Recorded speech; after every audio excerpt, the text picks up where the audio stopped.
Patti Vasquez, Patti Vasquez. From global conflicts to greenhouse gases, the folks refusing to wear masks says, and politicians getting caught grabbing asses. She's driving it home with Patti Vasquez. So, hi everyone. That was a day. It's been a day. Man, I heard folks calling into Joan's show and asking her how she was, and that's it. That's the. I mean, like, I can't. It's so impossible to say what is okay. Thank you for joining us as we continue our drive home. I am grateful to our sponsors who make these conversations possible. We want to say hello to our friends at Source Solar. Go to source.solar for your source for solar in Illinois. Make an appointment with them to come on out and have a conversation about putting solar panels on your house, save money, be environmentally mindful, and we're looking forward to having conversations with Peter and Warren in the weeks to come. And again, grateful for their sponsorship and Minocqua Brewing Company. A lot of things going on at the Madison Tap Room. He's going to start having meetings there with all kinds of organizations throughout the Madison and Wisconsin area, including the indivisible groups. They're going to be training folks on how to document when you start to encounter the situations, whether you are a federal employee who is being dismissed. I think, as Joan's last guest was saying, that these cuts to Medicaid are coming. I think that documenting, and that can be anything from videotaping somebody who is denying, if you're in the office or wherever you feel comfortable doing it. But also, I know it's hard for people to turn the camera on themselves. I know we see all these people putting up videos and, maybe filming themselves in their bathroom mirrors, or a lot of people in their cars. When you feel comfortable, and if you are in a situation, I think this is the documentation that we need to be doing, not only to make sure that these stories are being captured and amplified, but also to make sure that we are helping people not feel alone. I think is also the value in documenting your own experiences. Again, when you feel safe, and Kirk will be having training sessions on that, so hopefully we'll be able to put some of that online as well. Let me see right here. I know that okay. I want to be very honest about how I come to these shows. I don't when I fill in for other hosts, I'm like, man, they put a lot of prep and thought into what they're going to do. I work all day. I follow some of the stories. I have news on in the background, things like that. And I've always been a little bit opinionated. I think that that's not a surprise to anybody. But I come from my own experience, things that I've learned along the way, and I occasionally will hesitate to say what I think is really what I believe is happening, or I feel like something's happening.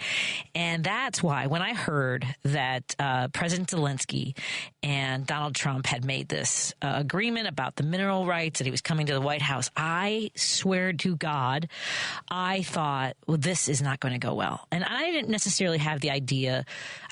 Part of me wondered if it was kind of an ambush, kind of a setup. And I was standing in my kitchen today. My husband was talking about something, and I said, hold on a second, something's happening. And I heard the news breaking, and that exchange was just horrifying.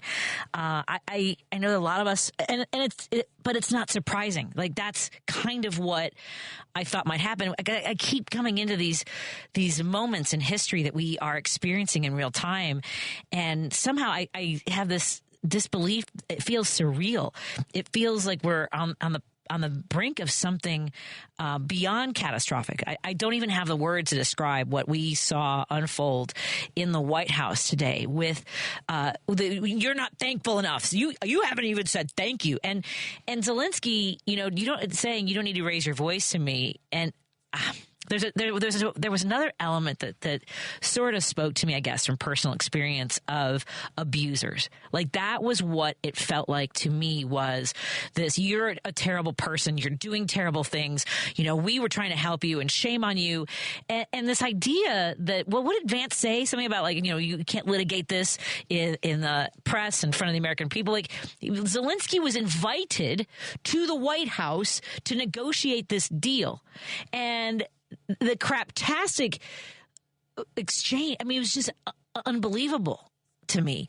The tone, the all of it, right? We saw in the last few days where Trump had these other leaders, whether it was the UK or France, and I agree with, I think, Joan and some of the folks that were talking about during her show that I think that they were worried either he couldn't handle himself, or Peter Thiel probably coached Vance on what to do in that moment. And I think what a lot of folks are talking about, I know Professor Joel Austin was talking about this, that this is not, we are no longer in a democracy. And that by aligning our country, because we are, it's not, that's what's so hard, is that we have to say we are doing this. We are now aligned with Russia.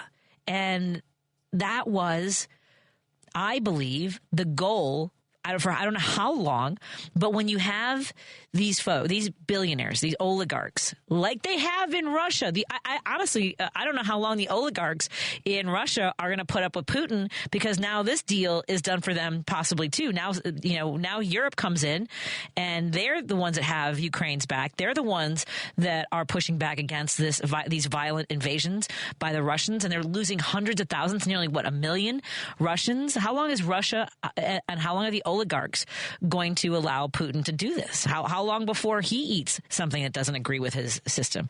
And the fact that the Republicans, for the most part, I know there are a few that are saying, that are pushing back against what Donald did in the Oval Office today, but they don't think our democracy should exist anymore. And I want to thank the listener who a few weeks ago clued me in about basically a blogger named Curtis Yarvin, a former computer software engineer or something, who has been developing this theory that democracy is broken from the inside. We need to destroy it. I mean, this is what Project 2025 is intended to do, is to blow up the government from the inside. Everything that Elon Musk is doing is the directives of the Heritage Foundation, and are the directives of the Heritage Foundation, who want to disrupt everything that they've called it the revolution, the next revolution. And remember, toward the end of the campaign, that one of them said, this will be a bloodless revolution if the liberals allow it. They want us to roll over. They want us to be scared. They want us to be broke. They want us to be dependent on the system that they design, that is intended to just simplify the fact that we only exist to serve the oligarchs. Our labor, our blood, sweat, and tears is only intended to continue to pad the wallets of the uber wealthy. And that is part of what I believe we saw in the Oval Office today. And that's why I started this conversation. There are certain topics that people will call in, and there's this guy who Gip Galish. Gip Galish. What was the word that Paul used from Seattle, that he said all these things about Ukraine and threw in things that sounded like it legitimized it, and he said so many things that I couldn't grab at anything until he started really clearly sharing lies about Ukraine that I had to make it stop. But I often find myself in conversations where I feel clumsy, in the sense that this isn't my area of expertise. So when I get caught up and have somebody sharing these lies and reinforcing the notion that we are in the wrong in supporting Ukraine when they were invaded, and that it's not even like gaslighting over the last week isn't even strong enough, where Trump was spouting the Russian propaganda that Ukraine was the aggressor. And he called Zelensky a dictator last week, and then tried to yesterday say, I didn't say that. Did I say that? Like, what are we doing here? None of this makes any sense. But this is entirely, I believe, designed now by the fact that people like Curtis Yarvin have the ears and the access to Vance, to Musk, that they believe that this should just be run. This country is not a democracy. They don't believe that it should be, that we should not have our voices heard, that we should not have access to our electeds to reflect. And look, and it has been hard, right? We have in the last 20 years had people who lead through retaliation, through punishment, that they don't represent everybody, that if they're a Republican and they won, then they only have to serve the conservatives. And I have to agree with, there was so many emotions for me today that I have to agree with. I think it was Professor Joel Ostro who said that Democrats have been giving themselves over to the billionaires, that Bernie Sanders ran on. We need to take the uber wealthy out of the equation. We need populist economics. And has to be something that is based on the fact that Americans, what we believe in is our freedoms, rights, and the opportunity to succeed to the best that we can in a system that serves us and not the billionaires. And listening to Joan read off all of the statements by leaders around the world. And if you weren't absolutely gobsmacked, jaw-dropping, all the words, my heart was hurting when I heard all the leaders around the world saying they stand with Ukraine, how appalled they were. And I don't know why, and I guess it's because, I am of Irish and Mexican descent. I don't know what it is about hearing Ireland and Mexico and just hearing what they have to say, that my ancestors fled from Ireland because of the extreme poverty, because the monarchy had choked off access to opportunity in Ireland for those who were Catholic. And my family in the late 1800s had to flee and chose Chicago, came here as a place of opportunity and possibility, and that this was where they saw their futures, where my ancestors could come here and work hard and make their way through the poverty and the grief, that my mother decided to come here from Mexico City because she saw the United States as a place where, as a woman, she had more opportunities, had the possibility of pursuing her dreams. It's really hard to know that these are amongst all the countries that are no longer in our corner at all, because we had been in everyone's corner, and they are choosing, they are forced by what happened today to stand against us. That's what happened today. And I guess I just, the full weight of that was sort of hitting me today, because I am only first generation Mexican American. I am second generation Irish American. And this has always been the place that people look to as promise, as of hope, of future. And I know that the reasons that we've heard over the last weeks, months, years as to why Democrats have lost the working class, because we don't promise anything. We don't promise what we're going to, we talked about, I laughed yesterday at this woman who said she knew that the rapist and convict was a liar, but she voted for him because he promised he would make IVF free. And not only is that not happening, but she's a federal worker who lost her job. And because he promised that, and I honestly explain it. Nobody has to explain it to me, because we don't want to litigate the election. But there were promises from the Democrats when it came to housing, when it came to opportunity. But we didn't point. I guess the part that lacks is that we didn't point to whose fault it was that you don't have those things. And we need to say it. It is the conservatives. And they have been working towards this since Reagan, since Nixon. That's why they have bought all the media. They have been pounding these messages of it's women's fault because they want to go to work. They want to have autonomy over their families and their bodies.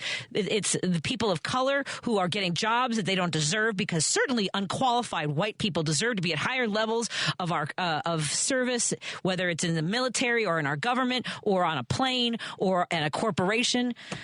It's their fault.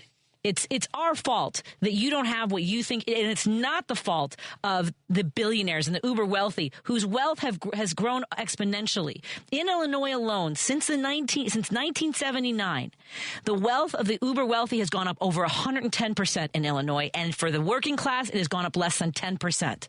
But no, by all means, it's because of women. It's because of people of color. It's not because your rights, your protections have been robbed by the Republicans. And Reagan had so much to do with where we are right now. And everybody who believes that, this isn't, Reagan wouldn't be accepted by the Republicans. No, but he planted the seed. And here we are being crushed by the weight of this mammoth monster that is in the White House. Let's take a break here and take your calls when we come back on WCPT 820 Heartland Signal. Stephanie Miller. I've gotten more mail than I've never gotten in my entire life, because a lot of people have a lot to share and they can't always make it on the phone lines, or they're nervous. And trust me, whatever you're going through, me too, all of us, wherever you are in your timeline, drunk, sad, scared, angry, right there with you. thank you for people saying they're not listening to anybody but me. I think that's a good plan. Because I'm just like, blah, blah, blah, blah. Stephanie Miller, weekday mornings, 8 to 11 on WCPT 820. WCPT 820, Chicago's progressive talk, where facts matter. If you're listening to this station right now, you've definitely heard my voice before. Hi, I'm Hawk. And I'm Pete. And we're with Source Solar, your local source for solar. Source Solar is Chicagoland's premier solar installer, providing solutions for over 1,000 homeowners and business owners across Illinois and Iowa. With over a decade of industry experience and deep roots here in Chicago, we have the expertise to help your transition to clean, renewable, resilient energy. We can guarantee that we save you money day one without any out-of-pocket cost to you. This means you have an instant ROI, instant payback, and can save money to add to your bottom line day one. At Source Solar, we source everything as local as possible, meaning we always carry the Made in USA sticker. Find us online at www.source.solar. Stop in our office at 5710 Northwest Highway or give us a call at 773-985-3992. And don't forget to ask for Hawk or and Pete. Patti Vasquez is taking your calls now at 773-763-9278. Driving it home with Patti Vasquez now on WCPT 820.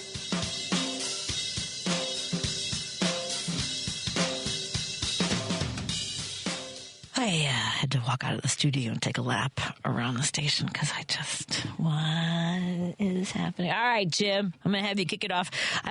Okay, Jim, as Joan said, let's both take a couple deep breaths. Take a deep breath. Hi, Jim. How are you hydrating? Hydrating, yeah, with a fifth of tequila. That's what I'm hydrating. But I had the misery of, I just happened through Providence and most of it. I said, I'm going to turn on the news, and I catch this debacle. Yeah. But Joel Astro was right. I grew up, Patty, with a bunch of radicals, political radicals. I mean, real radicals. I'm from Wisconsin. We were in Washington, D.C., 350,000 of us. There was no internet. There was nothing. We just showed up there just through osmosis. We knew we had to show up there. Yeah. And Joel's right. We have to show up. The radicals in America have to show up. Trump keeps talking about the radicals, that they have to be pushed down and pushed aside. I disagree. I think it's time for the radicals to jump up and start being radical, because that's what we need to take on these. Let's face it, we're facing some billionaires that think they're going to take over the world. Yes. Through technology and AI and all this other nonsense. They think they're going to take over the world with it. And they're going to make, and as Joel Ashford said, zombies. You're going to make zombies out of it. We got enough zombies already through technology. I run into them every day. Yeah. The point is to get out of the zombie business and get into the radical business and just go berserk, because this is beyond. It's completely out of. It's not even any control on it. The man's insane. That ventriloquist for Peter Thiel is in there, trying to coach him on different things. To Zelensky, of all people, who's fought the Russians off for 3 years now? 3 long years, with his countrymen dying to and fro all over the country, and the people that left the country. I mean, do you think we're that mad? We're going to listen to that insanity? No, I don't think that's going to happen. And Patty, I mean, this has just gone too far. And not only that, but Reagan was the first television president. I mean, he was in Death Valley days. And I told you, his first wife divorced him because he was so in love with his image that he sat in a room in West Kings Row over and over and over again. I mean, days on end. And she couldn't take it anymore, so she divorced him. But Trump is the same thing. You see what he said? This is TV. How am I going to look on TV? Yep. How am I going to look on TV? I mean, he's so in love with that mug of his that it's unbelievable. I've never seen an individual so in love with himself like he is. And not only that, but think of it. Everything is about money. Human beings don't mean a thing to him. The only thing that matters to him is money. Well, we gave you money. We gave you money, so you're supposed to be grateful. You gave it. That's like going by a homeless person, give him $50 and go, every time you see the homeless, hey, you should be grateful to me. You should be grateful. That was nuts. I know. You should. I mean, like I was surprised they didn't say get down and kiss our feet. Because you gave us money. Yeah. That was astounding to me. Like, what the frickin' frack? Like, and it seemed like if he did say, and he did say that I'm thankful, and that wasn't enough for them. Like that's what I was saying about how it reminded me of being with an emotional abuser. Like it doesn't matter. You're just there to be punished. Well, you know, he's abused. Think about it. If he's such a handsome-looking devil that he thinks he is, why did he have to molest the women that he molested? Mm-hmm. I mean, Trump molested more women than anybody on the planet. But if he's so alluring to the opposite sex, why does he have to molest them? Because you can just grab them. You can just grab them by the what was the word? I can't say that word. Okay. Yeah, but I mean, because he is one. That's not exactly. Yeah, but that's not exactly what Don Juan would do. At least Don Juan would allure the woman, through some charm. This guy would physically molest these people. Yeah, anyway, but I mean, today is just another miserable day, and we got to fight through the weekend because the misery just continues. And if you think you're getting the intelligence response on television or the internet or anywhere else, you're nuts because there isn't any. I contend that the intellectuals have been drowned. Some way they've been drowned, and we are with a country of zombies. We're in a country of zombies. Anyway, Patty, have a great week. That was absolutely repulsive. Yep. He's repulsive. And the way he uses his hands, he sits low in the chair, and like a pantomime artist. You know, it was repulsive. Surreal. He's so repulsive, it's beyond belief. Yep. Thanks, anyway, Jim. Thanks, Patty. Thanks, Jim. Let's get to Dave in Hoffman Estates. Dave, are you hydrating? Yes, I'm well. Thanks. And you're talking about those leaders and such. What did Netanyahu say? What was that? What did Netanyahu? You know, all of these other leaders, world leaders have been, claiming, that they're all for Ukraine. What did Netanyahu say? I feel like you're quizzing me. Are you giving me a quiz, or if you have the answer? If you heard, I would have thought because him and Trump. I mean, they're joined at the hip. Oh, you mean did he make a statement? I was sorry, I wasn't tracking. I wasn't sure. I wasn't sure if you were going back to a news story that I hadn't heard yet. Netanyahu. No. I just got. I was surprised I hadn't heard anything. What did he say? Right. Let me see if there's anything. I'm not seeing anything from the news sources. But go ahead. You also wanted to touch on Joy Reid? Yeah, and I was telling Lady B back, I don't know, about 9 years ago, there was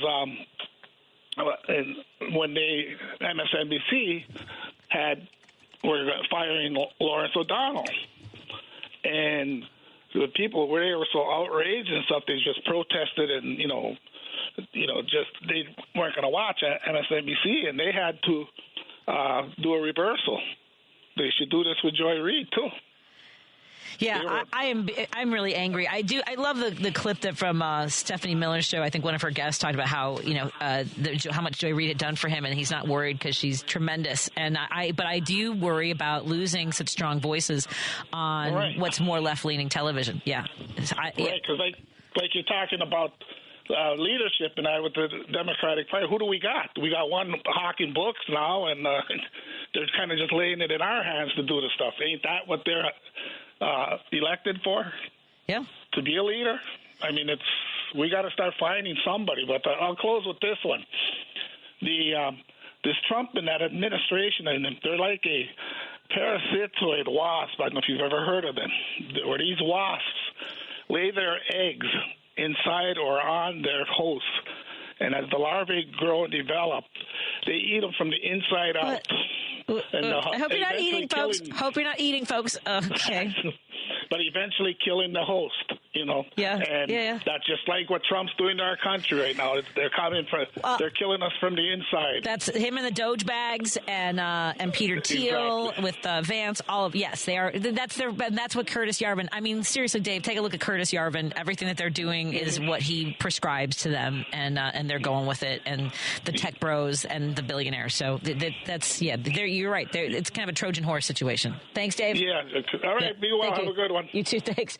Naomi is calling from Santa Monica. Yes. Hi, Naomi. Are you hydrating?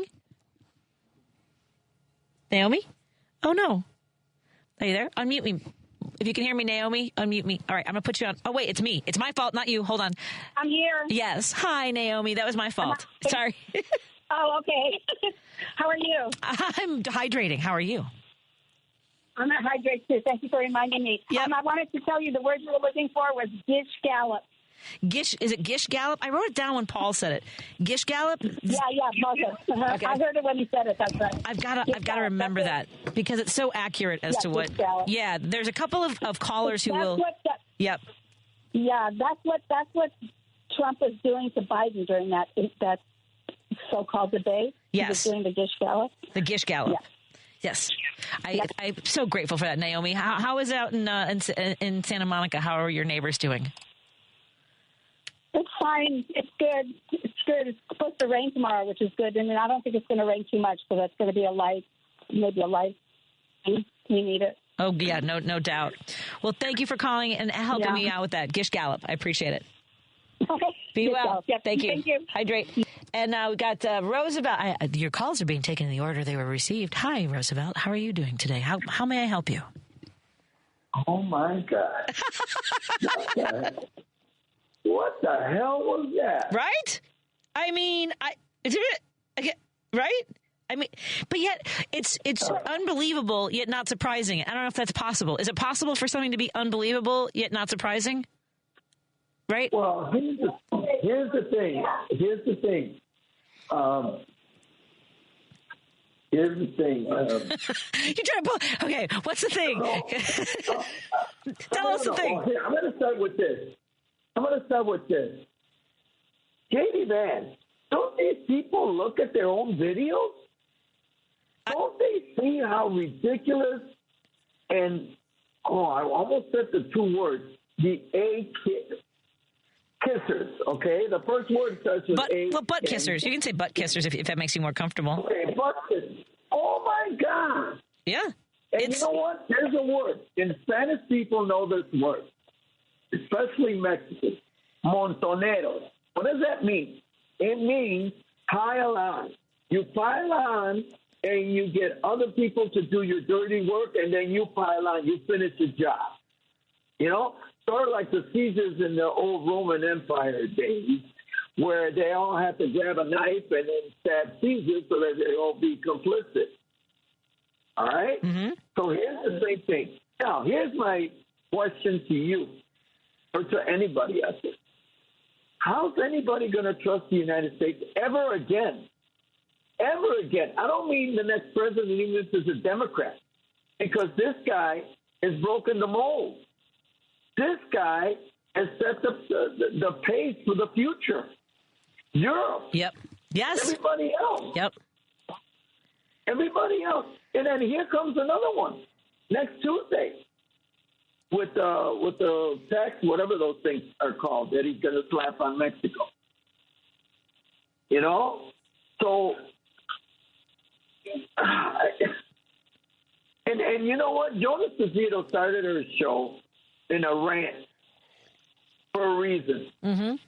Because this makes us look the opposite of what we were.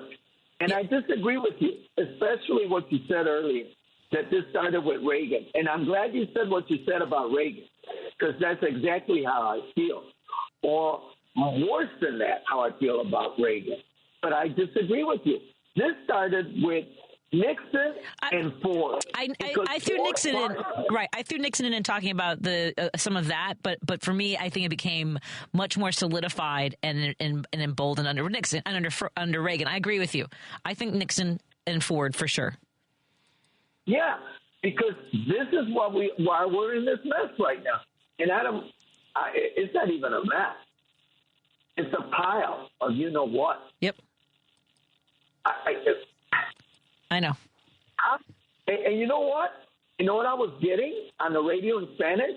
Oh, Lazinski is Bentoni and all this and that. I texted that lady back and forth. I said, he's one of the good guys. You're totally wrong.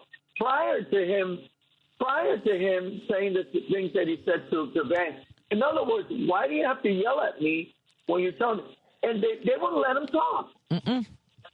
No, they kept asking him questions. They kept making these broad, insane statements, and then when he tried to respond, they shouted him, and they were raising their voices to him. We all, I think, were watching just the most abusive conversation, and somebody texted that Trump and Vance try to kill honor before our very eyes. We will not let them. Community, integrity, action. I've got to run because I've got a guest coming up, Roosevelt. And I want to thank you again for taking my call. Of course. Hydrate this weekend and find some joy, okay? I'm going to go door knocking. So I'm taking... Take care. All right. Thanks, Roosevelt. Thank you. And I want to get to a couple of texts before I get to the I'll get to your calls as well. But we do have our friend from Indiana joining us in just a moment. Today, J.D. Vance admitted Russia invaded Ukraine, that Vance apparently put on a statement. For 4 years, the United States of America, we had a president who stood up at press conferences and talked tough about Vladimir Putin, and then Putin invaded Ukraine and destroyed a significant chunk of the country. The path to peace and the path to prosperity is maybe engaging diplomacy. So he's saying that it's Biden's fault that he says the thumping of our chest and pretending that the United States words mattered more than the president of the United States actions. What gibberish is this? What makes America a good country is America engaging in diplomacy. That's what President... That was diplomacy? Dude, they need to take your degree back. I can't remember if is it Yale or Harvard, one of those hoity-toity schools that gave you... No, it's Harvard, whatever. I don't... This is absolute crap. I don't know if I want... Thank you for sharing that from the 773. And let's see, from Jill, how can his supporters believe the quid pro quos weren't real with all these shakedowns in clear view? Exactly. We'll talk about that some more too. The quid pro quo that happened in 2019 when the legal counsel of OMB, Mark Paoletta, wrote and said, "You're not going to get any aid from us against Russia." This is to President Zelensky, unless basically you get something that we want, which essentially was dirt on the Biden family, which they brought it up. Did you see Zelensky's face when President Zelensky's face when they said that the Russia scandal started in with the Hunter Biden and the Bidens and in Hunter Biden's bathroom and his bedroom? Like, what the freaking frack was that? And Zelensky tried so hard to remain calm, but like you could see his eyebrows going, "What is this? Is anybody like at any point you thought like the guy from Candid Camera was going to jump out and go, "Gotcha! Isn't this funny?" No, that's not going to happen. Okay. That's how ridiculous this is. Let's take a break here because, as I mentioned, I'm going to be going door knocking for some races in Wisconsin. We want to know what's going on with our friends to the east in Indiana and find out how we can help with any important races. We're going to talk to Sam Barloga, the communications director for the Indiana Democratic Party. Let's see how they're doing. I'm sure it's great. I'm sure we're all doing great. Thanks a lot, MAGA. The Big Picture with Edwin Eisendrath, Saturdays at 1 p.m. Count me among the Americans that want to see change. Now, of course, the change I was looking for would have put Kamala Harris in the White House. Americans voted for change. They just, Trump, I think they got the wrong kind. Still, I'm grateful for elections, even when we lose. They tell us about ourselves, and we can't ignore that and shouldn't. The Big Picture with Edwin Eisendrath, Saturdays at 1 p.m. This is WCPT 820, where facts matter. You're listening to Driving It Home with Patti Vasquez on WCPT 820.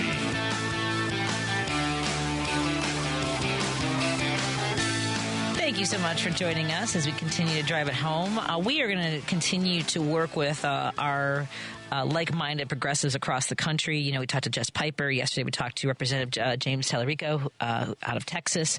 Of course, we talked to Afton Bain out of Tennessee. And today we want to welcome Sam Barloga, who is a communications director for the Indiana Democratic Party. Sam, are you staying hydrated? I don't ask people how they are anymore. Are you staying hydrated? I'm doing my best, Patty, and I really appreciate you bringing on folks from across the country, from red states, too, that deserve the attention right now. So thank you. Absolutely. Because, this is what we tried to work through. We knew that there were races that were going to be just, hard to win. It's hard to go back and think how we felt on November 4th. I wonder, what are you hearing? Are you hearing the fart around and find out folks at all? Are there any people who are feeling remorse that are reaching out to the Democratic Party of Indiana? I don't know if it's so much as folks feeling remorse, but it's a lot of folks who are just wondering what is left for them to do, right? I mean, there's this huge void to fill after the election. And here in Indiana, we've been trying to hold our Republican Congress people accountable, but also, we just started the state legislative session as well, so trying to put out fires there as well. And there's lots of opportunities for folks to get involved, testify on legislation down at the State House, and also call their representatives and let them know that the budget reconciliation bill that they passed last week is something that's going to cut SNAP benefits and Medicaid benefits for hundreds of thousands of Hoosiers. We want as many Hoosiers to know that as possible. One of the things that I'm hoping will happen as people, and because we know that the cuts are coming, I just think people need to prepare themselves. And I've had listeners who are really scared, and they're honest to God, folks. I don't have any words of encouragement. I have a severely disabled child. I am scared too. And there isn't like a point of acceptance. It's terrifying. I would say find out about the mutual aid organizations in your community. Talk to the people right now from your departments on aging, disabilities, all those things. But you know what I'm hoping, Sam, is as somebody who's in communications, maybe you'll appreciate this. When people are losing services or there's funding for services, I'm hoping that these agencies send out the letters and say, because of the Republicans in our legislature or because of Donald Trump's decisions, so that people get that in their hands. And it's not lying. It's not propaganda. It's the absolute truth of what's happening. Does that make sense? No, it absolutely makes sense. Here in Northwest Indiana, not too far from Chicago in Central Time in Indiana, and we've had multiple employees fired from the Indiana Dunes National Park and the National Park Service as well. The National Park here is the 8th most visited national park in the entire country. Millions of visitors each year, and people who were working their livelihoods to better this region, protect us from invasive species, have all been put on the chopping block. And that goes for agencies across the board that we're seeing this across the country. I honestly think the economic report that you saw today, 1.5% negative GDP growth in the first quarter, I think that has a lot to do with the federal firings that are happening. There's not enough jobs to replace the federal cut. No, there really isn't. The thing about people who talk about the fart around and find out, the FAFO, is that it's going to hurt a lot of people who here's the thing, even if they voted for Trump, nobody deserves to suffer. I know that people are, look, I laughed yesterday at a story about this woman who voted for Trump because he said he would make IVF free, but she's a federal worker, so neither is IVF free. She also lost her job. And in the instance, it's like it's just so hard that they believed him. So what is the messaging? I know we're talking a lot about messaging. When you talk about your legislature, what are you telling folks about what they are doing? Because it looks like conservative held legislatures are really using this opportunity to go to the extremes, like whether it's transgender issues or abortion rights or funding for necessary programs. What are the Republicans in your legislature doing, and how are you conveying that to folks? Yeah, absolutely. So I think the biggest thing is, we're going to see these massive cuts on the federal level to Medicaid and the Medicare. And then on the state level, we have the HIP 2.0 program here in Indiana, the Healthy Indiana Plan, and that covers 730,000 Hoosiers There's a bill that passed the state Senate that's going to cap that at $500,000 and put lifetime caps of 3 years of coverage for Hoosiers. I mean, that's going to affect families in such a negative way, and then on top of the federal cuts. So we're really trying to message on that, trying to tell people to call their representatives now, warn them about the impacts it will have to their family. It's going to cost 200,000 people their health care coverage here in Indiana. So that's one of our biggest fights. Wow.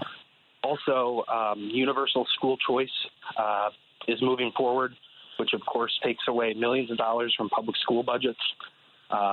So we're fighting on those two things. The good news, I can say, is that all 10 bills related to abortion, including several on criminalization, did not move forward in the first half of session. Those bills are dead. Okay. And what led to that? Just they were taking too big of a chunk out of was there resistance, or how did they die? Yeah, I think there was resistance. I mean, what I thought was interesting is that, a lot of these Republican committee chairs here, they have to call these things to a vote in their individual committees, and none of those bills even got a hearing. So I think that with the pressure that Hoosiers have put on, polls saying that this is not what we want, I think they're a little bit scared to touch that issue right now. Well, there's at least a few bright spots. So on the Indiana Dems website, by the way, folks, for those of you who live in Indiana or want to support the work they're doing, in Dems, it's indems.org. Tell us a little bit about, you're reorganizing. You're going to be having new leadership. What's the vision through 2025? Yeah, absolutely. So tomorrow is actually the first big step of our reorganization process. Our county parties will gather in the county seats of all 92 counties across Indiana, and they'll elect new county party leadership tomorrow for chair, vice chair, secretary, treasurer. That's the first step to electing a new statewide chair and leadership team on March 15th, which will be voted in the Central Committee. I think we have very well-qualified candidates for chair. And I think they know that we're going to have to go around the state. We're going to have to barnstorm in communities large and small and really hit the ground running in 2025, because this is a year where we can really build up, because we don't have any elections in Indiana this year. So I think it's going to be a big year for recruitment. We want folks to run for offices from Congress and the State House all the way down to Township Board, where we think we can make some inroads next year. So really just stay involved, stay engaged, find opportunities to run locally. And on our website, you can reach out to your county party leadership as well. Wow. And how can we support the work you guys are doing from anywhere in the country? Yeah, absolutely. Go to our website, indems.org. Feel free to make a contribution. Anything large or small helps our efforts here in Indiana, pushing back on the cuts at the State House, and also some ridiculous things that Republicans are doing, like trying to annex 30 counties in downstate Illinois. Are they still trying to do that? Yeah, so that bill passed the House to form a commission on this boundary adjustment commission. Of course, it requires Illinois to do the same. That's never going to happen. But it just shows that it's a waste of time, and they're putting Hoosiers last. They're putting the interests of people in other states before Hoosiers. Okay, so they want to bring in those counties. They want to absorb them. Why are they wasting time on this if we're not going to agree? I mean, I don't know. Maybe we should just. I'm torn over that one, because a lot of counties in Illinois hate us anyway. It's true. They don't like the economic engine that Chicago is, and the fact is that Democrats are not as retaliatory as Republicans are, so we don't choke off the rest of the state just because No, I mean those schools the public schools downstate, services downstate. I mean, they would all see massive cuts if they became parts of Indiana. Yeah, and thousands of people would lose their health insurance. I don't think that those things are being considered. Well, they should be conveyed to them. I mean, I don't know. I don't know if they would listen. They would think that was not believable. I mean, every time I think about these things, and you just mentioned, the resources, because it's education, it is infrastructure, right? It's these roads that farmers rely on. What is it that appealed to? Is it still the traditions of the Bible and gun ownership and people of color shouldn't have progress? Like, are those the things that resonate with the Republican voters, the conservative voters of Indiana?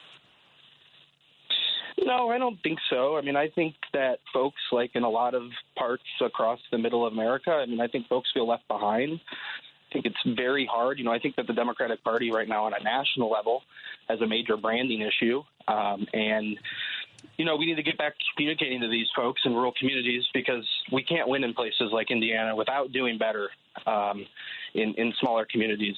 And, that's going to take some time. It's going to take a lot of rebuilding work.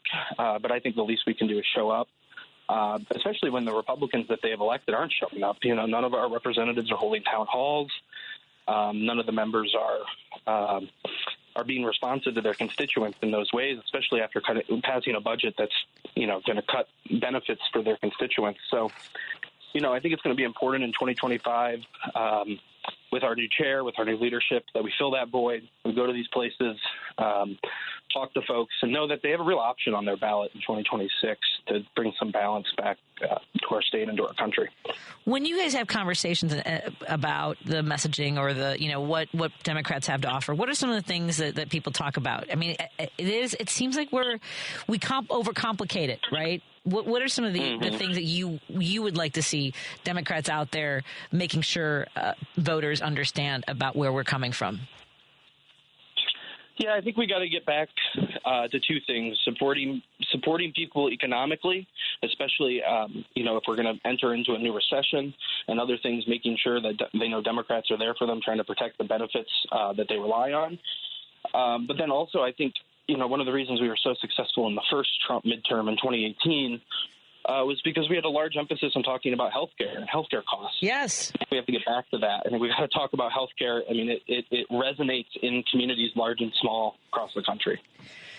Well, maybe one of the things that will come out of this is that's better understood when people start to lose their Medicare and Medicaid, and it will be more defined as to what we are fighting for and why we are. So I agree. I think that healthcare is the crisis of our lifetime. Well, I thought it was before this craziness, this craptastic situation with the White House. Yeah, every day. What we saw today in the Oval Office was, yeah. Yeah. Oh man. Well, thank you so much. It's Sam Barloga. Am I saying your name correctly?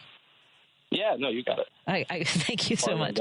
Yeah. He is a communications director for the Indiana Democratic Party. Go to indems.org, and be informed on what's going on for our neighbors. If you don't live in the area, but we have friends that are listening all over the country, all over the world. This is a way to learn what's going on at the state level. Thank you so much, Sam, and please don't hesitate to reach out. We love touching base with you and want to help in any way we can. Thank you, Patty. Thank you. Thank you. Take care. Man, they're doing the harder work. I know we're doing the hard work, but man, trying to win hearts and minds. We got to keep doing it, folks. Let's take a break here. I'll continue taking your phone calls when we come back on Driving It Home with me, Patti Vasquez. I'm very glad you're here. I wish it were under better circumstances. Seriously, what's happening? Okay, it's fine. I'm fine. Everything's great. You're listening to WCPT 820 because facts matter. Union Strong Chicago continues to lead the way with progressive values and in preserving democracy. Your support of the Minocqua Brewing Company Super PAC efforts in Wisconsin and beyond strengthens the fight against MAGA Republicans. You can now purchase progressive beers like Labor Lager, Love Wins Fruited Sour, and the Resistance IPA in Chicago at Rogers Park Provisions, Diversity Beer, Wine, and Spirits in Lakeview, Park West Liquor, Wine, and Beer in Lincoln Park, Logan Square Liquors, and Tip Top Food and Liquors in Westtown. Visit MinocquaBrewingCompany.com for all their Chicagoland locations. As always, no matter how bad our sports teams are, please drink responsibly. Patti Vasquez is taking your calls now at 773-763-9278. Driving it home with Patti Vasquez now on WCPT 820. Okay, let's continue the conversation. I think folks have a lot on their minds. And I want to go back to something that a listener shared with Joan about today was Economic Blackout Day, or continues to be. I spent cash at one place and one place only, which is Rep Chai. That's Replica Chicago on Milwaukee Avenue. Here, if you guys are watching on the Facebook Live, I stopped by. It's a small business here on the northwest side. It's near Milwaukee and Montrose. And it's a woman of color owned store with all things Chicago themed or Chicago artists. There's jewelry and shirts. So I bought one shirt that has like the sort of the the transit lines, kind of a cool looking transit line shirts in a fun color. Got some Chicago socks. Just want to support local businesses. And I'll tell you, she said that a lot of people came in today shopping with cash only, and it made her feel better to know that the community was thinking of her when they think of not shopping at the big stores or online or using your credit cards. So my best to Marion. Here, this is one I've had. I mean, I'm like a walk. Are there bigger dorks for Chicago than me? I'm just curious, Lady B. If you guys are watching the live stream, I carry this purse everywhere I go. This is a Chicago flag purse. I am I'm a walking billboard for one of my favorite stores in Chicago. You can go to their website. I think it's repchi, REPCHI.com. Just if you have any local businesses you want to support today and anytime, please message them to me. You can text 773-763-9278. And if you don't hear from me and saying thank you, I've got that info. Keep trying and hopefully I'll get to it. Or you can email me at pattyhappens@gmail.com. That's PATTI happens@gmail.com. And, there's a tea shop in Mount Greenwood called, Beverly. I think it's Mount Greenwood. I should bring the card with me, but it's a black-owned business. I met Leslie, the owner. It's called Mosaic, and it was fantastic. I got to bring you some teas, Lady B, because we're staying hydrated. And she has over 150 different blends. I got one that has like a little bit of cinnamon, caramel, vanilla flavor to it. It's good. It's some good stuff. That's Mosaic Tea in Mount Greenwood. Here's Steve. We're taking your calls in the order they've been received. Steve in Des Plaines. What's on your mind, my friend? Hello, Madam. I am mad. I don't know if you're... Well, and I've got my Diet Dr. Pepper right here in my nice, hydrating. Love it. I'm hydrating. If it's not Diet Dr. Pepper, it'll be grapefruit Fresca, which nice. I'm addicted to. All right. Anyway, I don't know if you listened to Joan. I was the Marine that was crying today. I heard you. Yep. I think a lot of us. Yep. I never in my life. This is worse than the election. I'm 71. I remember the day Kennedy got shot. Yeah. I remember distinctly. And I was so disgusted, and I'm ashamed to be an American. And these two thugs, the way in the Marines, we'd say human piles of human debris. That's what they are. Both of them, their attitudes, and the people behind them. And I never was so disgusted. Now, I thought I hit bottom before, in the last couple of weeks. But from now, I am not going to give quarter or take quarter from anybody, even my own family. I was kind of biting my tongue a little bit at the Legion. I'm a member of Post 208 out in Arlington Heights. And I bite my tongue there because, at the bar, you kind of like, well, and there's Trumpers in there whose kids are in the Navy too. So I'm gonna dig in. I'm gonna give no quarter, take no quarter, because the thing what happened this afternoon was a shame.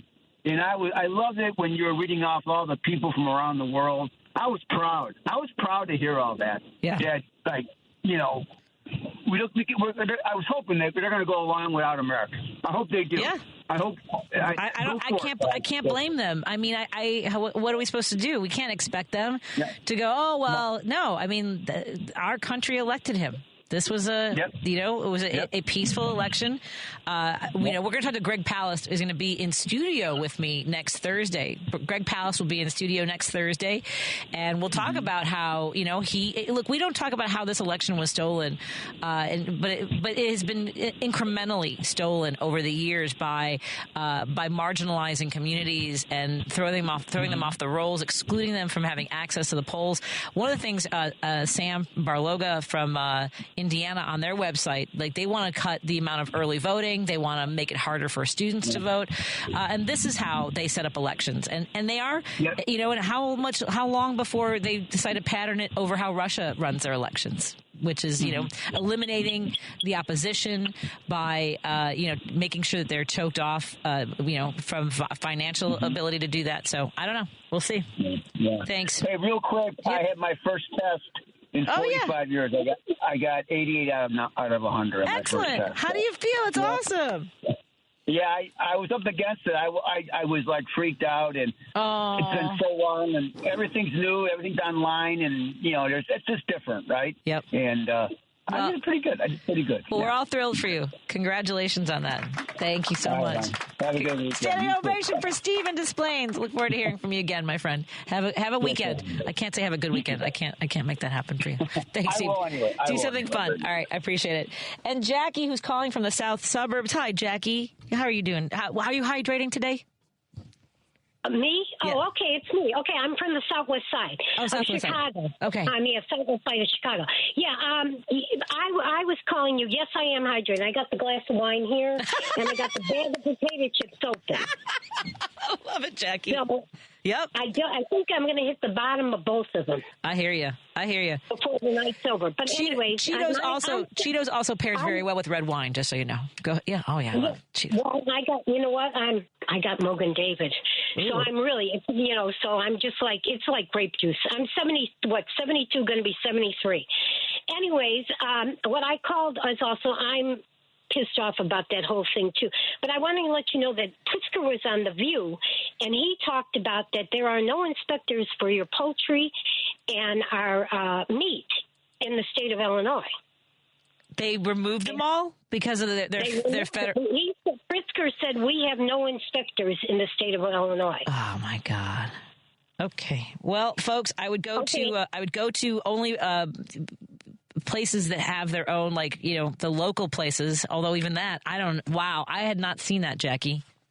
Yeah, it was on The View. And then the other thing I want to know, I know your New Orleans thing, but I wanted you, there's a band that came to the Orland Library of last couple of years during the summer, and it was called the Third City Brass Band. Okay. So Google them. It's a lot like the music I think that you want, and maybe you can listen before or after your vacation. Oh, yeah. Tell me again. The third. It's number 3, RD, and then City, and then Brass Band. And Excellent. They're out of Joliet. Awesome. So that may keep you going in between or whatever when you need an uplift. Google them. I don't know where. Google them on Facebook and that. I don't do that kind of stuff. But like I said, I saw them at the library twice, and they were terrific. All the guys were just absolutely wonderful. I will start following them. Thank you for that. Okay. All now right. you have a lovely evening, even though everything is so bad. Yeah, it's all cracktastic. Okay. Thank you so much, Jackie. That was great to hear from you, and I'm pissed off too. I love it. I love your energy. Have a weekend. Do something fun. Thank you. Cheers. Bye. Let's take a break here. We're going to go to the news, I think, and then there's top of the hour. I think I'll see how we feel. More in a moment on WCPT 820 Heartland Signal. Alexa, play WCPT. WCPT from TuneIn. Driving it home with Patti Vasquez. From global conflicts to greenhouse gases, the folks refusing to wear masks says, and politicians getting caught grabbing asses says, she's driving it home with Patti Vasquez. Thank you for joining us as we continue to drive it home. Want to say hello to our friends listening on KTNF AM 950 Minneapolis, St. Paul, the progressive voice of Minnesota. And we're broadcasting here out of Chicago on WCPT 820 Heartland Signal. If the signal is not coming through strong on your radio in your car or your kitchen or wherever you tune in, you can also download the TuneIn app and listen to us anywhere you go. You can check out heartlandsignal.com. All of our shows are also available there live. And our podcast, if you miss anything on the show, every show is podcast, including interviews that are standalone segments. So go to all of your podcast locations like Amazon, Spotify, and all those places. I want to thank our sponsor, Source Solar, for making these conversations possible. Go to source.solar, your source for solar in Illinois, and we'll have Pete and Warren on in the next couple of weeks to talk about why it's cost friendly, it's cost savings to have solar panels on your house. They'll talk to you about the process. And again, go to source.solar for more information, and go to MinocquaBrewingCompany.com. We have some shows coming up. We're going to be broadcasting there again next month. month. We go once a month to the Madison Tap Room. They've got great beers, wines. You've got some and non-alcoholic choices, including seltzers and root beer, orange soda. And I just want to tell you, they've got great stuff, and T-shirts and hats. So go to MinaquaBrewingCompany.com. And speaking of Wisconsin, we have with us State Senator Dianne Hesselbein, who we want to talk to you about what's going on in Wisconsin. By the way, Senator, I want to tell you, I'm a bit of a geek for Wisconsin. I started a group during the campaign season last year called Fibs for Wisconsin. So we are always engaged and invested in what goes on in Wisconsin. How are you doing today? Well, I love that. Fibs for Wisconsin. That's fantastic. I'm doing well. Yeah, I try not to ask everybody that because I mostly ask if you're hydrating. So are you staying hydrated as well? Yeah, stay hydrated. I am. Oh, good. Yes, I am. I am, actually. It's been Excellent. a good day for that. A lot of coffee, though, too. Yeah, no doubt. So there's some crazy stuff going on with the Supreme Court race. We already kind of knew about that. But now there's this story about the fact that women, the Supreme Court of Wisconsin is driven by women who are led by their emotions. Okay, when you see something like that or you hear something like that, it's not unbelievable anymore, really, is it? No, unfortunately it's not. But Brad Schimmel saying that Judge Jill Karofsky was driven by emotions or, quote, on the brink of losing it, end quote. I watched what he's talking about. She didn't even raise her voice. She was not yelling. She was not driven by her emotions. She was simply asking questions. Right. So he took that. I don't even understand why does this seem like a safe lane for him to call out somebody and saying that they're leading by emotions, that that women. I mean, it is a direct hit on women's ability to lead, isn't it? Absolutely. It's completely sexist. Schimmel is wrong for Wisconsin. And his comments set us back to the 1849 abortion ban, which he supports. And actually, that's what he's talking about. The Supreme Court justices were listening to a case and asking questions about the 1849 ban. And he said that they were driven by emotions and on the brink of losing it, and they absolutely were not. They were simply asking questions of the lawyers that were presenting to them, exactly what they were supposed to do. Yeah, it's and here. But by the way, let me just say, the idea that first of all, emotions don't figure into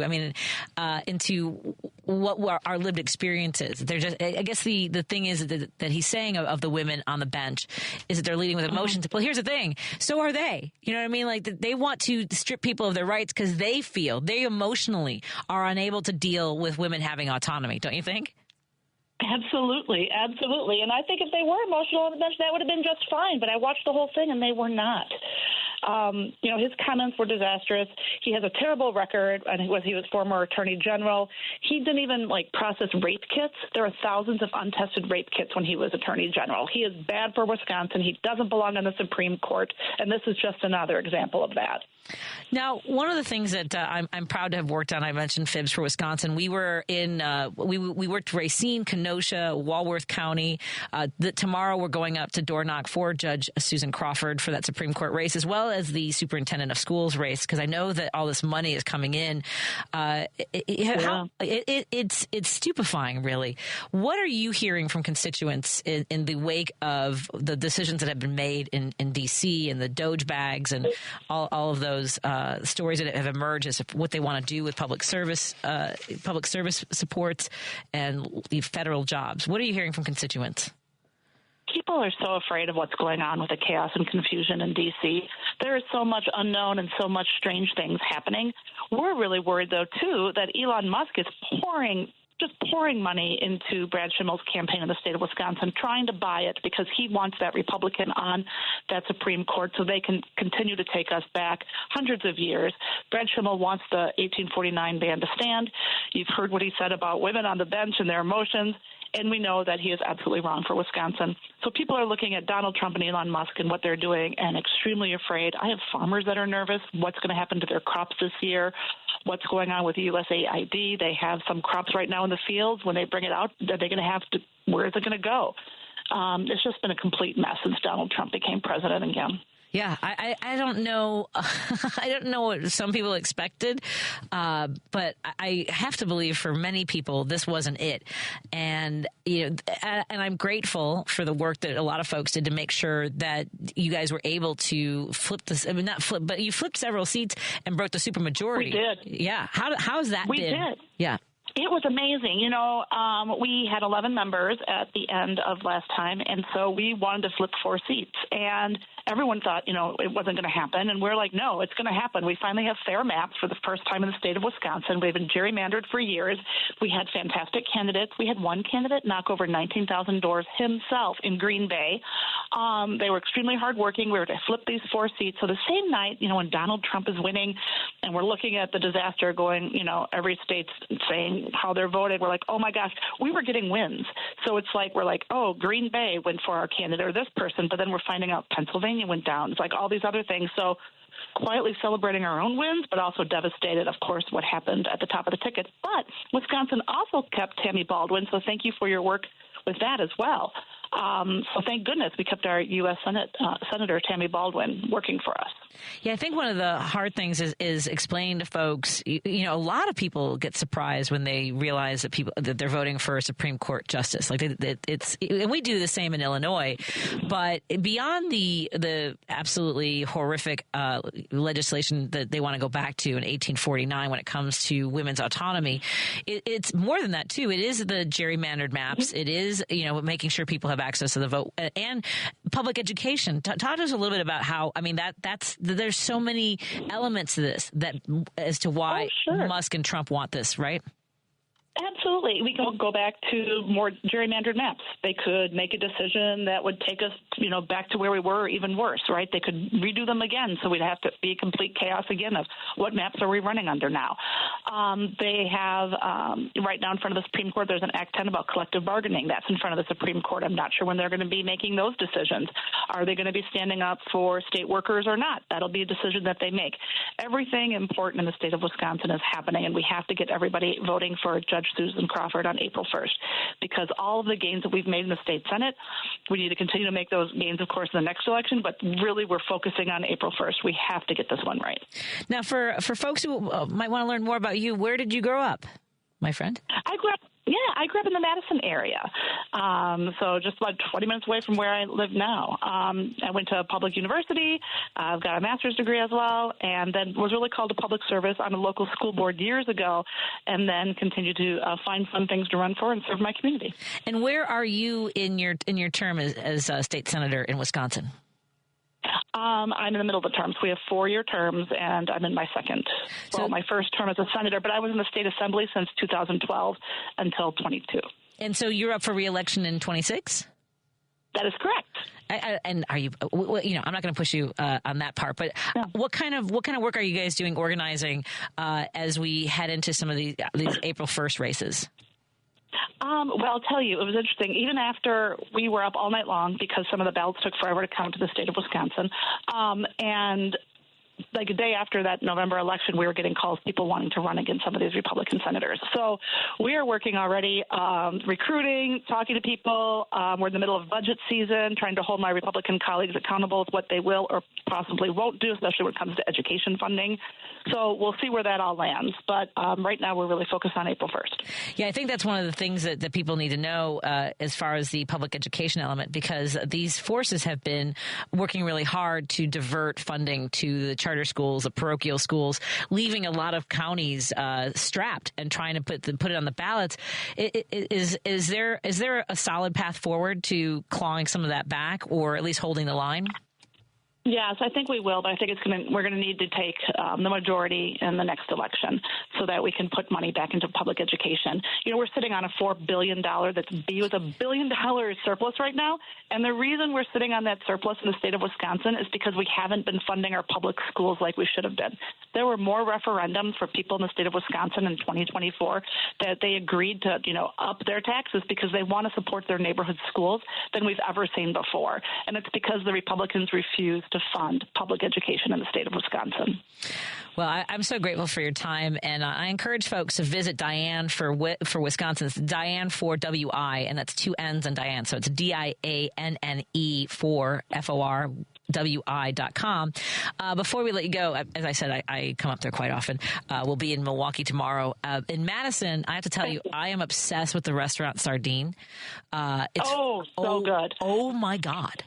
So good. That is correct. You should be obsessed with it. It is fantastic. So love that place. We have so many good restaurants here. Yeah. Well, and I was going to say Tipsy Cow for a pint and some pub food. Where are some of your other favorites if you want to share with us for people visiting? Because I think everyone should go check out your state capital. Ours is great. Yours is fantastic. Minnesota has a great one. So for folks who are visiting Madison, what other places do you send them? Oh, love the old-fashioned downtown. That's fun. If you want to stay, go to the Tornado Room. You will never be disappointed. It's fantastic. Excellent. Well, I look forward to talking to you again. Please reach out if you have any call to action for us. Anything you want to make sure we know about, don't hesitate. And thank you so much for your time and your perspective.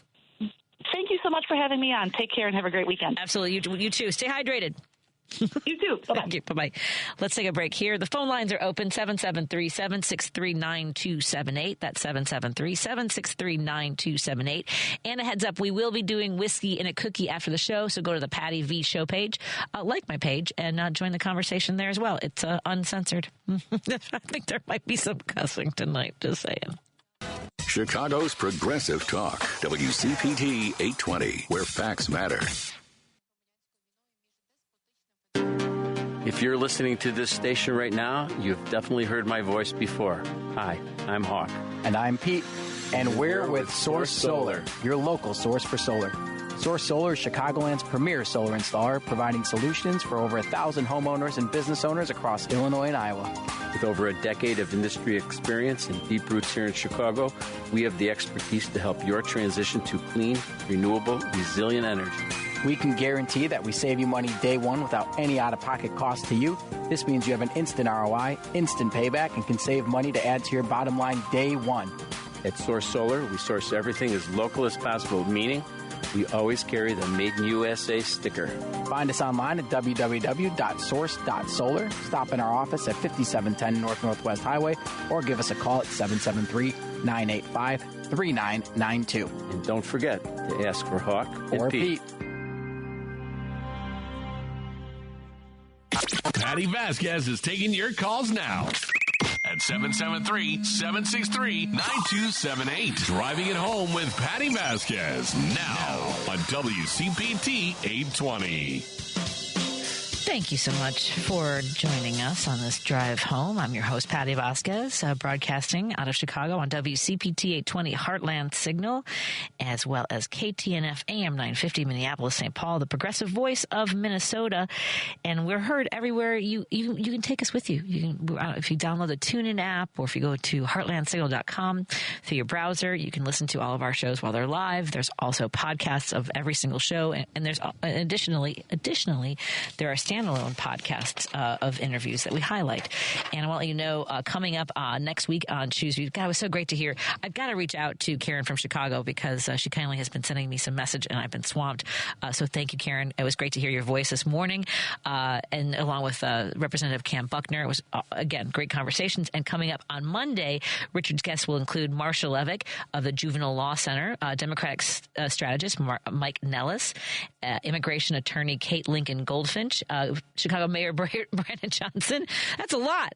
That's next week. That's not on Monday. That's over the whole week because I know Mayor Johnson joins him on Fridays once a month. So choose views weekdays from 6 a.m. to 8 a.m. on WCPT 820 Heartland Signal, on TuneIn, YouTube, and Facebook. And on Joan's show, Live, Local, and Progressive, she's going to have Illinois Reps Robin Kelly, Brad Schneider, and Sean Kasten. Laura Rodriguez for the Center of American Progress Action Fund, Loyola Professor Brian Endless, David Kidwell of Injustice Watch, The Nation's Jeet Heer, Democratic strategist Peter Fenn, and many more. That's Live, Local, and Progressive. Weekdays from 2 to 5 p.m. Central, right here on WCPT, the TuneIn app, or Heartland Signal website. Let's get to Steve in Chicago. Hey, Steve, what's on your mind, my friend? Are you hydrating? As I told Lady B, I just grabbed a bottle of red wine, so I'll be hydrated soon. Man, everyone's hitting the sauce tonight, man. Can you blame us? No, I have a 4-pack. So Minocqua Brewing Company has started to make Delta 9 beverages, yes. And so I'm going to crack that open after the show. That will be my beverage for whiskey and a cookie. So I guess you can watch. Now, what is a Delta 9? So Delta 9 that's something you can buy over the counter. So you don't have to it doesn't have to go through the dispensaries. Like I order. So it has some of the elements of the things that make you feel buzzy, but it's not the illegal aspect of the cannabis. So I think Illinois is trying to make it also under the category of cannabis. But right now, like Twisted Hippo in Illinois does a really great beverage. I haven't tried Minocqua. Oh no, I have, because and Jerry can message me the brewer that I think they're working with. I sampled one last month, and they give you. I don't need anything else. Is all I'm saying. Oh, cool! I'll have to try that. Yeah. There you go. But they're not available online yet. That's the tricky part. So locally, Twisted Hippo, I think that someone told me they found some at Binny's. Oh, cool. Yeah. Well, speaking of Minocqua, I know you mentioned it periodically, but I want to plug them. There's a great place just north of Montrose on Clark called My Buddies. That carries Minocqua. Yes, we love My Buddies. It's a great place. Yeah. It's owned by great people who just really give back to the community, and it's just a great little place. So. Yeah. I've got to go hang out there. We should tip one back sometime, Steve. I would love that. Or if you ever get back up to Whiskey Girl, I'm just down the street. Oh, Whiskey. Yeah, I was there on Sunday for the 40th Ward Dems. I wasn't sure till the last minute if I could make it, so I should have been better about promoting that. I had to be somewhere else anyway, but I love that place. And I know you mentioned the other night, or somebody mentioned the other night, that it's a lesbian bar, but it's very welcoming and friendly to anybody that's cool. Yeah, I'm with you on that. Absolutely. Yeah. So I wanted to check, because I was listening to you speak to the woman from Wisconsin about the judge. Yes. And the race. So I just want to check, the woman that they feel is too emotional, did she cry and scream about how she liked beer? Is that what made them think that she's too emotional to be in a leadership position and be making decisions that affect the entire nation and world? Beer. Oh, I wish I had that audio. I like beer. Yeah, no kidding. As I commented today on one of your posts, there is no bigger snowflake than a white heterosexual Christian presenting male. They are the biggest babies that have to have their heads patted and be reassured on a constant basis. Yeah. And not all. By the way, guys, not all white men. Let's just put that out there. I'm a white man. Yeah, but I'm willing to call it out a number of times. That oh my God, what if? But this is different. This isn't how we always had it. This isn't what my father's mom. Life changed. The country's evolved. We're in a new place. You have to get in line with the black people and the gay people and the Jews and the Muslims and the women, et cetera, et cetera, et cetera. Sorry, you can't always be at the front of the line. And I wonder if that comes from things. And look, I how do I put this? Maybe more accessible and more attainable. I don't know. I don't know what. I guess people approach challenges and trauma in a different way. The way I come from it, when there's change, I'm like, well, like here on the Northwest Side, I've lived here my entire life. I know this is a predominantly white neighborhood, so when they're going to put up affordable housing, I'm like, that's amazing. We should open up this wonderful community to anyone who wants to live here, because they have been blocked out of this, this neighborhood. So it's just but to your point, everybody was like, we don't want to be Edgewater, and all just sort of evoking. I live in Edgewater, and it's a great community. Right? That's what I was thinking. I was thinking that when I was. Have to point. Yeah. Go ahead. Oh, go ahead. No, I was driving up. I always. Yeah, go. You go. I was thinking how wonderful that community seemed when I was driving up Foster and heading up towards. Yeah, I think it's a great area. Go ahead. It is. Well, I always point out to those people who again, who are so afraid of change, that most of them, and I forget who it was the other day, mentioned that they were Irish and something else, not you, because it was another. Oh, it was somebody mentioned they were Irish and Italian. Okay. And I wanted to point out. I always want to point out to people like that. That 100 years ago, 120 years ago, you weren't even considered white if you were Irish or Italian. Right. Yeah. I agree. So there's just, again, I'm a big history buff, and it always drives me crazy when I talk to people and I realize you do not understand our nation's history or our world's history at all. Or their own history. Yeah. Their own lineage and how that unfolded for them. Well, thank you, Steve. Have a good. Stay hydrated. Enjoy your. What kind of wine? What kind of wine are you enjoying? Let me see. It's called Middle Sister. Oh. And it's a sweet red table wine. Excellent. What I do is I join those wine clubs and get 18 bottles for $7 a bottle. So I never really know what I'm getting. All I know is I'm getting a box of bread. Excellent. And I can count on one hand the number of bottles where I went, oh, that's yucky. I'm never going to get that again. Right. Everything else has been pretty good. Oh, excellent. Well, enjoy. Cheers, my friend. Good night. Have a great weekend. Take care. You too. Let me take a break. I've got all my callers on hold. I'm going to get your calls right out of the gate when I come back I've got 2 minutes. Let me I got a couple minutes. Bill in Deerfield, Wisconsin. What's on your mind, my friend? Hey, Patty. Actually, it's Bayfield County. I'm way up by Lake Superior. And I keep hearing about the 2026 elections. Mm-hmm. I am not at all confident. Yep. Let's look at the summer of 2026. And the Republicans are way behind the 8 ball in the polls. Trump is going to find some reason to declare martial law. There will not be elections.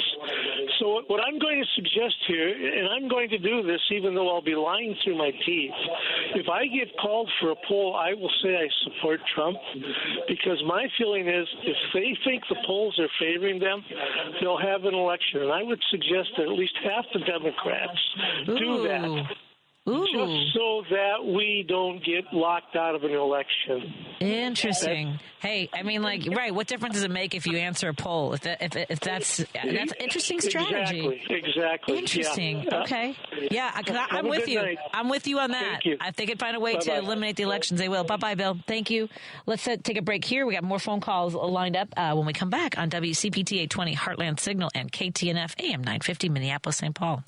Because facts matter. You're listening to WCPT 820. Hi, this is Patti Vasquez. We appreciate all our fans of Driving It Home, and your support of show sponsor Monaco Brewing Company ensures that our important conversations continue right here on WCPT each weekday from 5 to 7 p.m. You can now find the Resistance IPA, Labor Lager, or the Resistance Pilsner beer at several Illinois locations, including Armanetti Wine and Spirits in Woodstock, Pineapple and Company in North Riverside, Lions Beverage Depot in Arlington Heights, and MP's Liquor, Wine, and Beer in North Aurora. For a full list of Chicagoland locations, please visit MonacoBrewingCompany.com. As always, please vote and drink responsibly.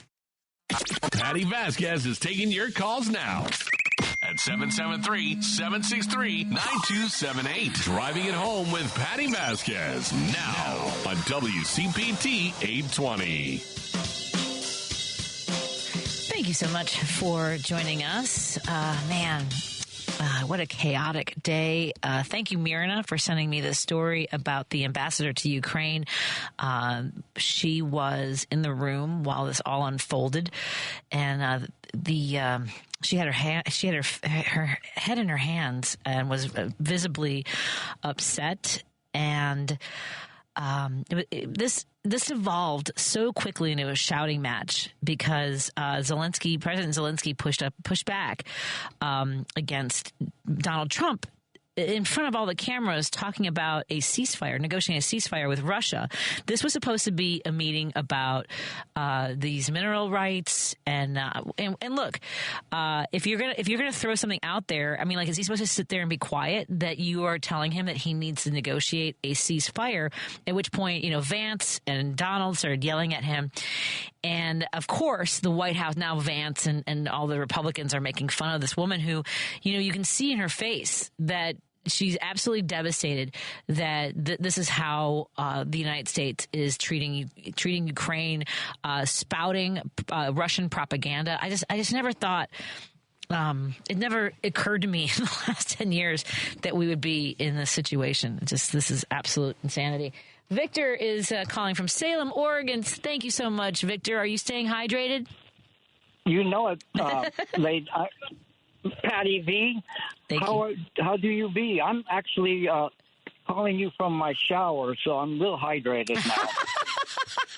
That's a good way to say hydrated. I love it. Well, Outstanding. I'd like to say that you remember all the town halls that Republican representatives were giving before they passed the resolution, the budget resolution, and all the screaming and yelling that took place. That they had to. Republican headquarters had to shut it down and said no more town halls. Yep. And that was before, people were slapping themselves in the face. They were biting each other. They were really upset. There was a lot of scratching and kicking. But after the budget resolution, Elon Musk sent a memo to everyone, all the representatives, and he says, the first thing you should do is never have any more town halls. Yep. Shut down your offices. Yep. And then he said, change your phone number, and if you can, change your name. And definitely have your kids, make sure you take your kids out of public school and homeschool them. And that's how the Republicans are going to be from now on. They're going to stick their heads in the sand, for sure. And one other thing about today's fiasco, what a shameful exposition that was by Donald Trump and J.D. Vance. It's just incredibly disgraceful. There are no other countries that were helping Ukraine that asked for anything. They didn't want any mineral deposits. They all gave as much as they could, over $160 billion to Ukraine, and we gave at least 120, not 350 billion. Right. Donald Trump, all he does is lie, and to me, it sounds like this was prearranged. Yes. Planned. Yes. From the Kremlin in order to have Ukraine thrown under the bus for Vladimir Putin, Donald Trump's mandate that's coming up. And, it's just sickening to watch how we've sold out to a dictator in Russia. Donald Trump, I don't know what Vladimir Putin has over him, but Jesus, I wish I knew what it was. Maybe I could get some money out of that boy. No. Donald Trump is so constipated now, he's turning orange. Maybe one of those drinks that you recommended. Yeah, the electrolytes. Yep. That's why I got to stay hydrated. Yeah, you got to stay one regular. Of those electrolytes will loosen his fat ass up. But anyway, I think that I didn't hear a thing. You're a warrior, Patti Vasquez. You are one of the warriors for liberty and justice, and continue the good work. I'm going to listen to you every day.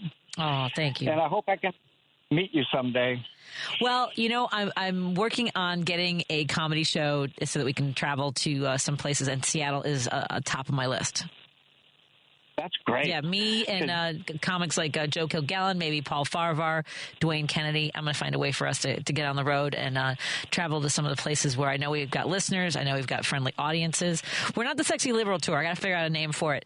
And I don't know that we're just going to do politics. I think that because I've always been a storyteller. My strength has never been, I do this. I don't necessarily do political humor. Like Lori Kilmartin, I would say, is similar to me, where we are very vocal about our politics, but on stage we're much more autobiographical. But I contend that my material talking about women's health, raising a child with a disability, being of a mixed background is political in nature. So, it certainly is. Yep. I can't wait to catch your show. I hope you get out here. Stephanie Miller does a great show. Yes, she does. It's mostly political, but yes. Everything's political now. Let's face it. Exactly. It's always great to hear from you, my friend. Victor, you have a good weekend to the best of your ability. You too. Take care of yourself, young lady. I will. Thank you. Take care. Bye. Adios. I always love hearing from folks all over the country. We've got Irene in Hoffman Estates. Hi, Irene. Are you staying hydrated?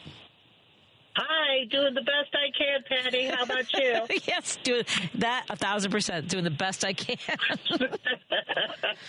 I don't want to take up a lot of your time, Patty, but I want to tell you that today there was a peaceful demonstration of over 100 people in Schaumburg in front of the Tesla dealership, and there were similar demonstrations across the country today, and protesting Elon Musk's involvement at the federal level as well as recent policy changes. in Schaumburg, we had over 100 people at the protest. There has been no media coverage of this at all. Wow, I did not know about that. And I would, if you would do me a favor, like, where do you stay up to date on all the protests so we can know about this in the future? What groups are you part of? It's indivisible, and I can sure. Yeah, NWSOFA, indivisible. Excellent. Well, do me a favor, too. If you ever feel, you can always call or text and say, hey, we're all going to be at this location with a peaceful protest, or we're encouraging folks. And please don't hesitate to reach out, because I can't stay on top of all of it. And folks have sent me some of the information. Like today, obviously doing the economic blackout. I'm only shopping local with cash at businesses owned by people of color or LGBTQ, or, all the people that Trump and MAGA and Elon and Dogebags want to marginalize and put their boots on our necks. Exactly. Yep. Yeah, and there has been coverage for that part, but we were surprised to see no coverage for this. But I will certainly keep you informed in the future. We all need to be. I appreciate that. You have a good weekend to the best of your ability, okay? Hey, Patty, you too. Thank you. Thank you. Bye-bye. Bye-bye. Yeah, tomorrow I'm heading up to Milwaukee. We're door knocking with Operation Swing State. You can go to Operation Swing State and find out more. It's Operation Swing State. I think it's .com. It looks like it's very tiny on the button. Operation Swing State. Adam Selzer and I will be driving up there, meeting Committeewoman Maggie O'Keefe and all the volunteers. I will say that it makes you feel like when you're surrounded by people who are doing the work, whether it's at a protest or door knocking or showing up to meetings, it definitely reminds you that we are not crazy. We are not alone. So, and also tuning in to WCPT helps. So you think, David, how are you doing tonight? Are you hydrating, David? Yes. Hello. Thank you for taking my call. Absolutely. What's on your mind? I was recently in a restaurant, and a table full of people next to me were discussing the situation that's going on with the presidency and the vice president. And they were saying this calls for a nationwide boycott against Tesla. Yep. Anything that he sells to the public, and also against Trump's facilities. Yeah, all the bills. Nationwide. And one question was never asked, and I'm asking this question. Why don't they put a question out there? Why are these people leaving their countries and coming here and in Europe? Something must be really wrong where they were born to leave their country. And that's all I have to say, Patty. Why are people? Yeah, and there's a wide range of reasons, whether it's economic or political. People who are escaping from persecution in their own countries. There's also an element of climate change that is driving people, because that changes the agriculture, it changes the access to jobs.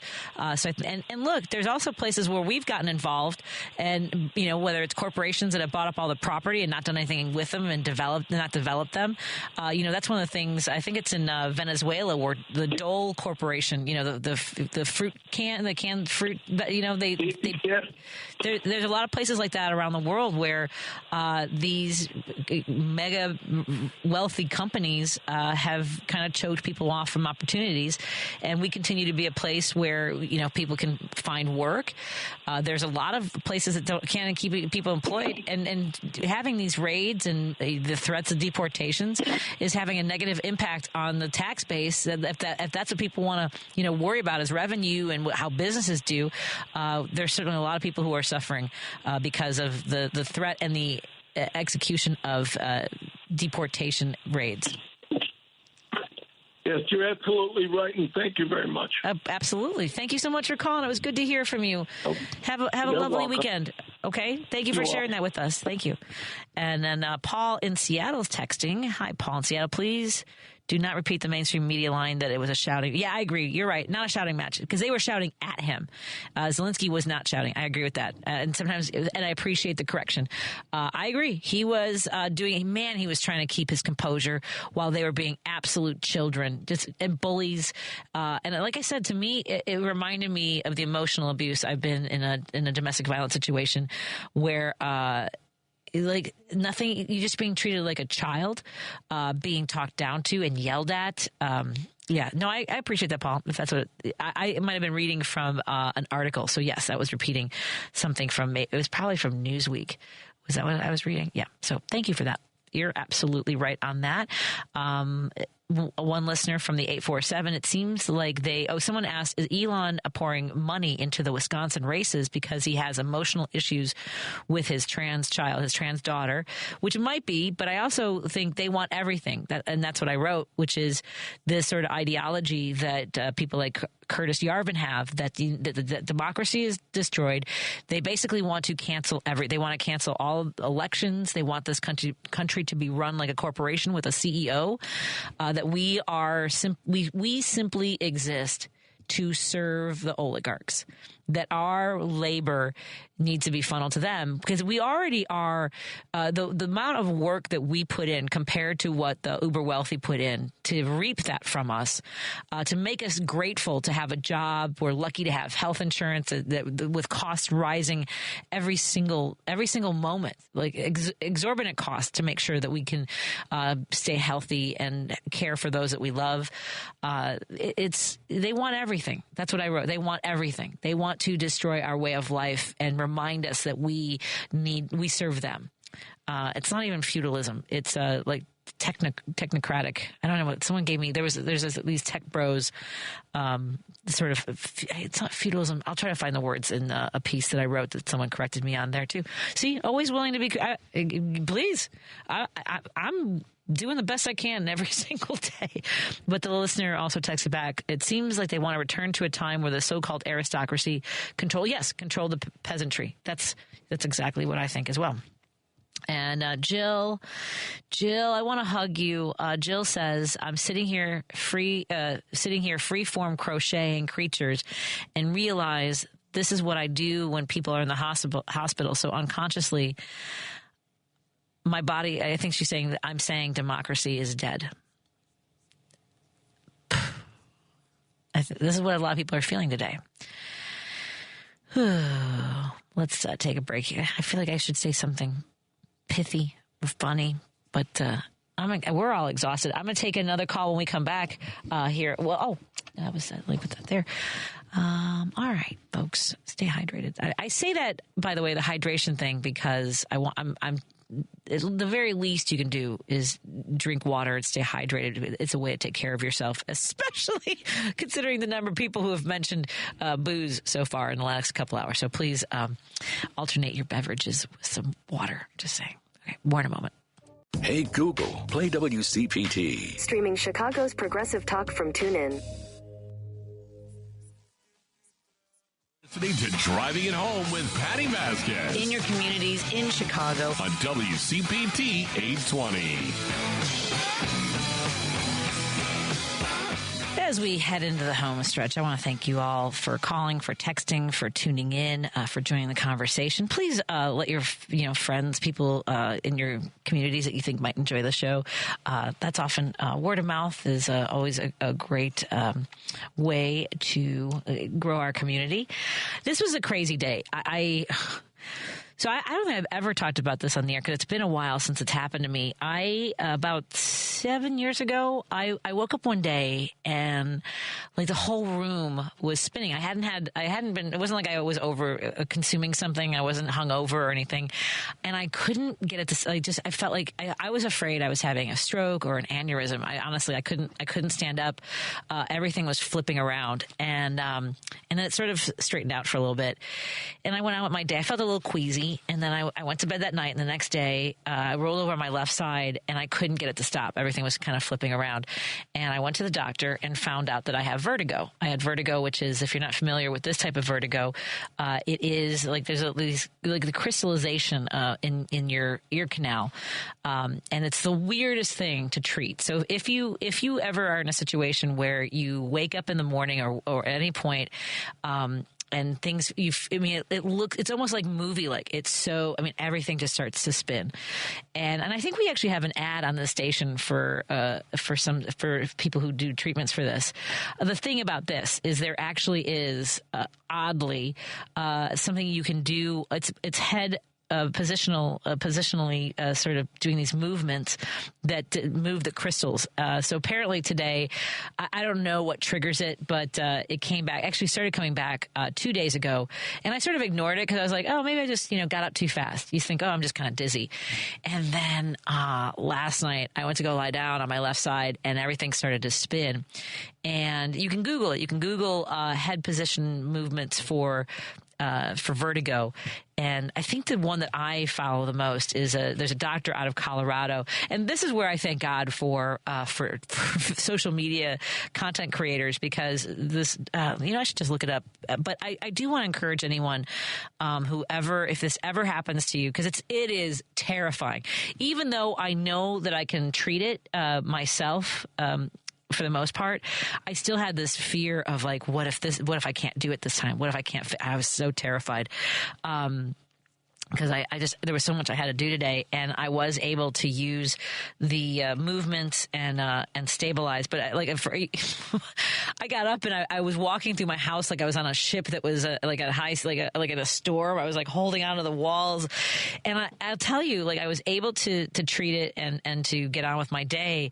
And yet, when this scream when I heard this exchange, when Trump and Vance started yelling at President Zelensky, it was so weird. I was like, this feels just like my vertigo. Like everything feels upside down right now. And it was such a weird, unsettling day. It's terrifying.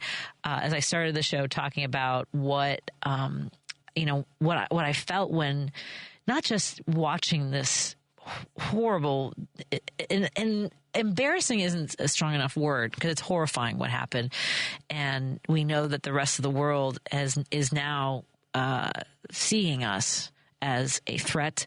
As someone said, you couldn't really see Putin's hand moving Trump's mouth, but it was there.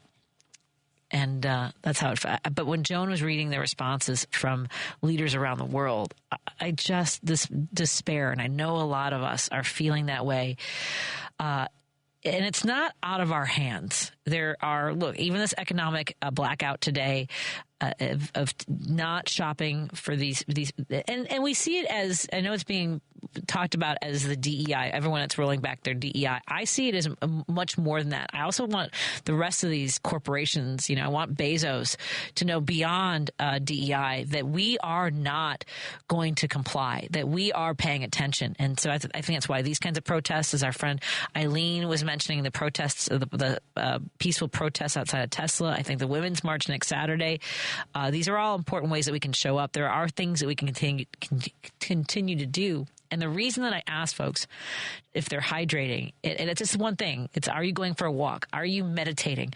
And I'm guessing that my vertigo was triggered by stress. I imagine that I'm like tightening up, and that affected my ear canal. And I'm sure that I'm wearing my shoulders like earrings because I walk around like, and we also rely on things. I will be honest.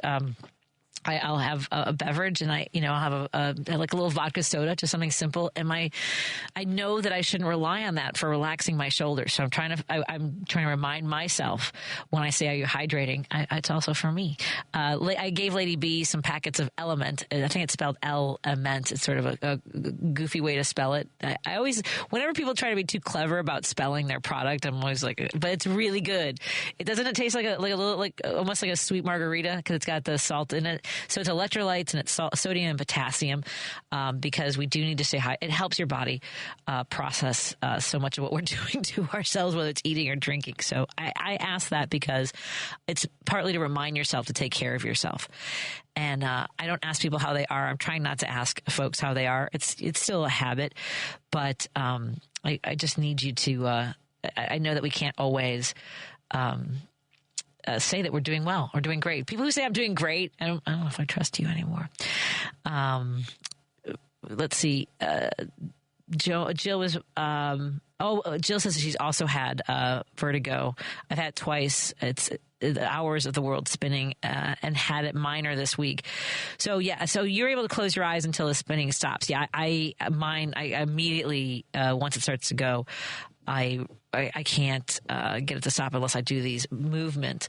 The E708 says, Patty, I wouldn't say democracy is dead. I would like to say it's in the ER and currently getting needed emergency attention. Well, here's the thing. What we are going to need, what we absolutely need is someone from the inside, whether it's one of the Doge bros or whether it's some of the Republicans who see this moment as very precarious, dangerous, actually, and do something to. I will take a Republican hero any day. I don't care who it is. It's got to be somebody who slows the brakes on the direction we're heading. I'm trying to find the video for the at-home treatment. It was, like I said, it's like a Colorado doctor. Oh, there's so many videos on vertigo treatments, but it's the one where you're kneeling and you look. Oh, yeah, here she is. I got it. It's University of Colorado is the name of it's vertigo treatment, how to treat vertigo. And if you see University of Colorado, Auschwitz medical campus, that's the video. But she does a very long explanation as to why it's happening and then does the treatment. And it's basically it's really goofy, but it's worked for me every single time. So it's vertigo treatment, how to treat Auschwitz. I can't pronounce the campus name, but that's just one of the places you can go. And if you Google, let me get to Rachel before we go for the night. Rachel, what's on your mind, my friend? Yes. Hello. Good evening, and everybody. Just real briefly, that today between Zelensky and especially J.D. Vance. Yeah, he really got in nasty. Just really hurt my heart. Yes. The world sees that America is no longer the leader of the free world, and just an embarrassment. And I just fear that we're going to need Europe. We're going to need those allies. Next big catastrophic event happens. Yep. We're going to need to exchange information and intel. And I'm afraid that we're going to be on an island. And that's it. Yep. It's just painful. But I'm going to keep up my boycotts. I'm not shopping. Me too. I'm not, Yep. That's why we got to hit them. We got to hit them. Let's get it. I would suggest maybe even if we had a walk out there. I know nobody can afford not to work. But I'm just saying. I think it's a good idea, too. Whatever we should do. Yep. Yes. We got to do it and let them know and get in their face and let them know we don't like what you guys did. We don't like how you're bending the Trump, and this is wrong. And we're not taking it. We're not taking it. Rachel, I love you. Thank you. Have a good weekend. Stay hydrated. Thank you to Source Solar for making these conversations possible so we can hear people like Rachel. Thank you, Lady B.